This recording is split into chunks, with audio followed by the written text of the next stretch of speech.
ನಮಸ್ಕಾರ ಎಲ್ಲರಿಗೂ welcome back to Sagar stories ಮಗ ಟಾಪ್ 5 ಕ್ರಿಕೆಟಿಂಗ್ ಅಪ್ಡೇಟ್ಸ್ ಎಲ್ಲರಿಗೂ ಸ್ವಾಗತ. ಮೊದಲನೇ ಅಪ್ಡೇಟ್ ಇದು ಒಂಥರ ಸೈಕ್ ಅಪ್ಡೇಟ್. ನೆನ್ನೆ ಟಾಪ್ 5 ಅಪ್ಡೇಟ್ಸ್ ಎಲ್ಲ ನೋಡಿರ್ತೀರಾ. ನಮ್ಮ ಜಾಕೋಬ್ ಬೆಥೆಲ್ RCB ತಗೊಂಡಿತ್ತು T20s ಅಲ್ಲಿ ದವಾಕಂಬಿಟ್ಟವ್ರೆ, ಏನು ಪರ್ಫಾರ್ಮ್ ಮಾಡ್ತಿಲ್ಲ. ಇಲ್ಲಿ ಬಿಗ್ ಬ್ಯಾಶ್ ಲೀಗ್ ಅಲ್ಲಿ ಡಬ್ಬಾ ತರ ಆಡ್ತಾವ್ರೆ. 7 ಮ್ಯಾಚಲ್ಲಿ 150 ಕೂಡ ಬಂದಿಲ್ಲ. ಏನು ಆಡ್ತಾವ್ರೆ ಗುರು ಇವರು?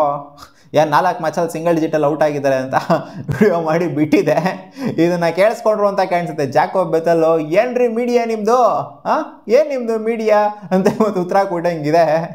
ಇವತ್ತಿನ ಮ್ಯಾಚಲ್ಲಿ Hobart Hurricanes versus Melbourne Renegades ಮ್ಯಾಚಲ್ಲಿ ಮೆಲ್ಬರ್ನ್ ರೈಂಗಿಟ್ಸ್ ಪರವಾಗಿ 87 ರನ್ ಹೊಡೆದಿರೋದು. ಮೊದಲನೇ ಹಾಫ್ ಸೆಂಚುರಿ ಬಂದಿದೆ. ಸೆಂಚುರಿ ಕೂಡ ಕಂಪ್ಲೀಟ್ ಆಗಿರ್ಬೋದಾಗಿತ್ತು. ಅನ್ಫಾರ್ಚುನೇಟ್ಲಿ ರನ್ಔಟ್ ಆಗಿಬಿಡ್ತಾರೆ. 50 ಬಾಲಿಗೆ 87. ಆಲ್ಮೋಸ್ಟ್ ಇವ್ರು ಟೀಮ್ ಟೋಟಲ್ ಹೊಡೆದಿರುವಂಥದ್ದು 154 ಮೆಲ್ಬೋರ್ನ್ ರೈಂಗಿಟ್ಸು. ಸೊ ಅದರಲ್ಲಿ 50%ಗಿಂತ ಜಾಸ್ತಿ ಸ್ಕೋರ್ ಇವ್ರದ್ದೇನೆ. 87 ರನ್ನು, 4 ಸಿಕ್ಸು ಜೊತೆಗೆ 10 ಫೋರ, 4 ಸಿಕ್ಸು 8 4 ಹೊಡೆಯೋದ್ರ ಮೂಲಕ 170+ ಸ್ಟ್ರೈಕ್ ರೇಟಲ್ಲಿ ಆಡಿರುವಂಥದ್ದು. ನಿನ್ನೆ ನಾನು ಆಡಿದ ಮಾತುಗಳನ್ನ ಜೋರಾಗಿ ಕೇಳಿಸ್ಕೊಂಡ್ರು ಒಂಥರ ಕಾಣಿಸ್ತಾ ಇದೆ. ಅದಕ್ಕೋಸ್ಕರ ಇವತ್ತು ಈ ರೇಂಜಿಗೆ ಪ್ರದರ್ಶನ ಬಂದಿದೆ. ಅಪ್ಡೇಟ್ ಬಂತು, ಅಫಿಷಿಯಲಿ ಬಂತು. ಮೊನ್ನೆ ಬಂದಂಥ ಅಪ್ಡೇಟ್ ಇದೆ. ಆ್ಯಕ್ಚುಲಿ ಮೊನ್ನೆ ರಾತ್ರಿನೇ ಬಂತು. ಶ್ರೇಯಸ್ ಅಯ್ಯರ್ನ ಅಫಿಷಿಯಲಿ ಪಂಜಾಬ್ ಕಿಂಗ್ಸ್ ಅವರು ಕ್ಯಾಪ್ಟನ್ ಆಗಿ ಡಿಕ್ಲೇರ್ ಮಾಡಿದ್ರು. ಆಕ್ಚುಲಿ ಪಿಕ್ ಆದಾಗಲೇ ಗೊತ್ತಿತ್ತು ಅವರೇ ಕ್ಯಾಪ್ಟನ್ ಆಗ್ತಾರೆ ಅಂತ. ಇವಾಗ ಅಫಿಷಿಯಲಿ ಡಿಕ್ಲೇರ್ ಮಾಡಿದರೆ ಜರ್ಸಿ ಗೇಸಿ ಎಲ್ಲ ಕೊಟ್ಬಿಟ್ಟು ಅಷ್ಟೇನೆ. ಆಕಾಶ್ ಚೋಪ್ರಾ ಅವರು ಇದನ್ನ ನೋಡ್ಬಿಟ್ಟು ಒಂದು ಸ್ಟೇಟ್ಮೆಂಟ್ನ ಪಾಸ್ ಮಾಡಿದ್ದಾರೆ, ಟ್ವೀಟ್ ಮಾಡಿದ್ದಾರೆ. ಅದೇ 17ನೇ ಕ್ಯಾಪ್ಟನ್ ಅಂತ ಎಲ್ಲ ಮಾತುಕತೆ ಎಲ್ಲ ಆಗ್ತಿದೆ ಇವಾಗ. 17ನೇ ಕ್ಯಾಪ್ಟನ್, 18 ವರ್ಷದಲ್ಲಿ 17ನೇ ಕ್ಯಾಪ್ಟನ್ ಪಂಜಾಬ್ ಕಿಂಗ್ಸ್ಗೆ ಬಂದಿರುವಂಥದ್ದು. ಈಗ ಅದ್ರ ಬಗ್ಗೆ ಮಾತಾಡ್ತಿರಲ್ಲ. ಇಂಡಿಯನ್ ಟೀಮ್ಗೆ ಲಾಸ್ಟ್ 5 ವರ್ಷದಿಂದ T20 ಕ್ಯಾಪ್ಟನ್ಸು ಅದೆಷ್ಟು ಜನ ಬಂದಿದ್ದಾರೆ ಅದ್ರ ಬಗ್ಗೆ ಮಾತಾಡಿ ಇವರು ಅಂತ. ಆ್ಯಕ್ಚುಲಿ ಲೆಕ್ಕಾಚಾರ ಎಲ್ಲ ನೋಡ್ತು ಅಂತಂದರೆ 9 ಜನ ಇಂಡಿಯನ್ ಕ್ಯಾಪ್ಟನ್ಸು T20ಲಿ ಕ್ಯಾಪ್ಟನ್ಸಿನ ನಿಭಾಯಿಸಿದ್ರೆ ಲಾಸ್ಟ್ 5 ವರ್ಷದಿಂದ. ಎಲ್ಲರೂ ಯಾರ್ಯಾರು ಅಂತ ನೀವು ಕಾಮೆಂಟ್ ಸೆಕ್ಷನ್ ಕಾಮೆಂಟ್ ಮಾಡಿ ತಿಳಿಸಿ ನೋಡೋಣ. ಅಪ್ಡೇಟ್ ನಂಬರ್ 3, ವಿರಾಟ್ ಕೊಹ್ಲಿ ಅವರ ಹೆಸರು ಪ್ರಾಬಬಲ್ ಸ್ಕ್ವಾಡ್ ಅಲ್ಲಿ ಬಂದಿದೆ. ಡೆಲ್ಲಿ ಕ್ರಿಕೆಟ್ ಅಸೋಸಿಯೇಷನ್ ಅವರು ಪ್ರಾಬಬಲ್ ಸ್ಕ್ವಾಡ್ ಅಲ್ಲಿ ರಣಜಿ ಟ್ರೋಫಿಗೆ ವಿರಾಟ್ ಕೊಹ್ಲಿ ಅವರ ಹೆಸರನ್ನು ಕೂಡ ಇಟ್ಟಿದ್ದಾರೆ. ಶಾಸ್ತ್ರ ಪ್ರಕಾರ ಇಟ್ಟಿದ್ದಾರೆ. ಲಾಸ್ಟ್ ರೌಂಡಲ್ಲೂ ಕೂಡ ಇಟ್ಟಿದ್ರು, ಇನ್ನು ಮುಂದೆ ಬರುವಂಥ ರೌಂಡ್ಗಳಲ್ಲೂ ಕೂಡ ಇಟ್ಟಿದ್ದಾರೆ. ವಿರಾಟ್ ಕೊಹ್ಲಿ ಆಡಬೇಕಲ್ಲ. ಅವ್ರು ಹೇಳಿದ್ದಾರೆ ವಿರಾಟ್ ಕೊಹ್ಲಿ ಅವ್ರಿಗೆ ಯಾವಾಗ ಟೈಮ್ ಆಗುತ್ತೋ ಬಂದ್ಬಿಟ್ಟು ಇಲ್ಲಿ ರಣಜಿ ಟ್ರೋಫಿನ ಆಡ್ತು ಅಂದರೆ ಚೆನ್ನಾಗಿರುತ್ತೆ ಅಂತ ಹೇಳಿದ್ದಾರೆ. ಪಾಪ ಇವಾಗ ರೋಹಿತ್ ಶರ್ಮಾ ನೋಡ್ತು ಅಂದರೆ ಸ್ವಲ್ಪ ಯಾಕೋ ಬುದ್ಧಿಗಿದ್ದಿ ಎಲ್ಲ ಕಲ್ತ್ಕೊಂಡು ಇಲ್ಲ ಡೊಮೆಸ್ಟಿಕ್ ಕ್ರಿಕೆಟ್ ಆಡೋಣ, ಸ್ವಲ್ಪ ಪ್ರಾಕ್ಟೀಸ್ ಆರು ಮಾಡೋಣ, ಅಟ್ಲೀಸ್ಟ್ ಆಡೋಕ್ಕಾಗಿಲ್ಲ ನಾವು ಅವ್ರ ಜೊತೆಗೆ ಹೋಗ್ಬಿಟ್ಟು ಪ್ರಾಕ್ಟೀಸ್ ಆರು ಮಾಡೋಣ ರಣಜಿ ಟ್ರೋಫಿ ಪ್ಲೇಯರ್ಸ್ಗಳ ಮಧ್ಯ ಅನ್ನೋ ಥರ ಇವಾಗ ಪ್ರಾಕ್ಟೀಸ್ ಆರು ಮಾಡ್ತಿದ್ದಾರೆ. ವಿರಾಟ್ ಕೊಹ್ಲಿ ಅದೆಲ್ಲ ಸೀನೇ ಇಲ್ಲ ಆಗಿರೋ, ಡೊಮೆಸ್ಟಿಕ್ ಕ್ರಿಕೆಟ್ಗೂ ನನಗೂ ಯಾವುದೇ ಸಂಬಂಧನೇ ಇಲ್ಲ ಅನ್ನೋ ಥರ ಇರ್ತಾರೆ.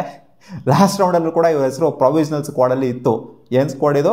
Probable squad, provisional squad. ನಾನು 2 ಒಂದೇ ಅದರಲ್ಲಿತ್ತು. ಬಟ್ ವಿರಾಟ್ ಕೊಹ್ಲಿ ಅವರು ಆಡಲಿಲ್ಲ ಅಷ್ಟೇ ರಣಜಿ ಟ್ರೋಫಿನ. ಸೊ ಈ ಸಲ ಕೂಡ ಅದೇನೇ ಆಗುತ್ತೆ. ಅಪ್ಡೇಟ್ ನಂಬರ್ 4, ನಮ್ಮ ನಿತೀಶ್ ಕುಮಾರ್ ರೆಡ್ಡಿ ಅವರು ತಿರುಪತಿ ತಿರುಮಲ ವೆಂಕಟೇಶ ಅಂತ ಭಕ್ತಿನ ಜೋರಾಗಿ ತೋರಿಸ್ತಾ ಇದ್ದಾರೆ ಇವರು.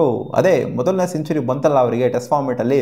ಮೊದಲನೇ ಸೆಂಚುರಿ ಬಂತು ಅಂತಂದರೆ ಮಂಡಿಯಲ್ಲಿ ನಾನು ಬೆಟ್ಟನ ಹತ್ತುತ್ತೀನಿ ಅಂದರೆ ಫುಲ್ ಬೆಟ್ಟ ಯಾರು ಹತ್ತಕ್ಕಾಗೋದು ಗುರು? ಮಂಡಿಲಿ 10 ಇರ್ತಾರೆ, ಬಟ್ ಇವರನ್ನು ಫುಲ್ ಬೆಟ್ಟ ಎಲ್ಲ ಹತ್ತಿರೋ ಥರ ಏನು ಸೀನೇನಿಲ್ಲ. ಸೊ ಒಟ್ಟಿನಲ್ಲಿ ಒಂದು ಸ್ವಲ್ಪ ಸ್ಟೆಪ್ಸ್ಗಳನ್ನ ಮಂಡಿಯಿಂದ ಹತ್ತೋದ್ರ ಮೂಲಕ ಅವರ ಭಕ್ತಿನ ಪ್ರದರ್ಶನ ಮಾಡಿದ್ದಾರೆ. ಅದನ್ನೆಲ್ಲ ಕಡೆ ಇವಾಗ ಸೋಷಿಯಲ್ ಮೀಡಿಯಾದಲ್ಲಂತೂ ಎಲ್ಲ ಕಡೆ ವೈರಲ್ ಆಗ್ತಿದೆ, ತಿರುಪತಿ ತಿರುಮಲ ವೆಂಕಟೇಶ ಅಂತ.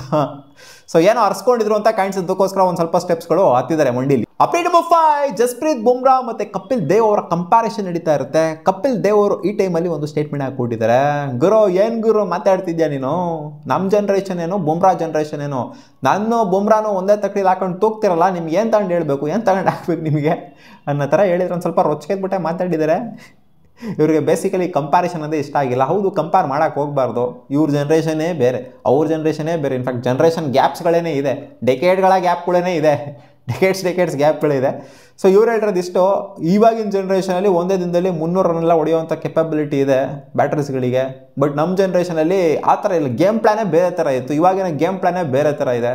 ಅವಾಗ ಆಡಿದ ರೀತಿನೇ ಬೇರೆ, ಇವಾಗ ಆಡ್ತಿರೋಂಥ ರೀತಿನೇ ಬೇರೆ. ಅವಾಗಿಂದಕ್ಕೂ ಏನು ಕಂಪೇರ್ ಮಾಡ್ತಾ ಇದ್ದೀರಾ ನೀವು? ನನ್ನ ಜೊತೆ ಬುಮ್ರಾನಾ? ನನ್ನ ಸ್ಟ್ಯಾಟ್ಸು ಅವ್ರ ಸ್ಟ್ಯಾಟ್ಸು ಎಲ್ಲ ಇಟ್ಕೊಂಡು ಏನೋ ಕಂಪೇರ್ ಮಾಡ್ತಿದ್ದೀರಾ ಅನ್ನೋ ಥರ ಸ್ವಲ್ಪ ಹುರ್ಕೊಂಡು ಮಾತಾಡಿದ್ದಾರೆ. ಸೊ ಇದಿಷ್ಟು ಆಗಿತ್ತು ಮಗ ಟಾಪ್ 5 ಕ್ರಿಕೆಟಿಂಗ್ ಅಪ್ಡೇಟ್ಸು. ನಿಮ್ಗೆ ಈ ವಿಡಿಯೋ ಇಷ್ಟ ಆಗಿತ್ತು ನಾವು ಲೈಕ್ ಮಾಡಿ, ನಮ್ಮ ಯೂಟ್ಯೂಬ್ ಚಾನಲ್ ಸಬ್ಸ್ಕ್ರೈಬ್ ಆಗಿಲ್ಲ ಅಂದರೆ ಸಬ್ಸ್ಕ್ರೈಬ್ ಕೂಡ ಆಗ್ಬೋದು. ಬಾ.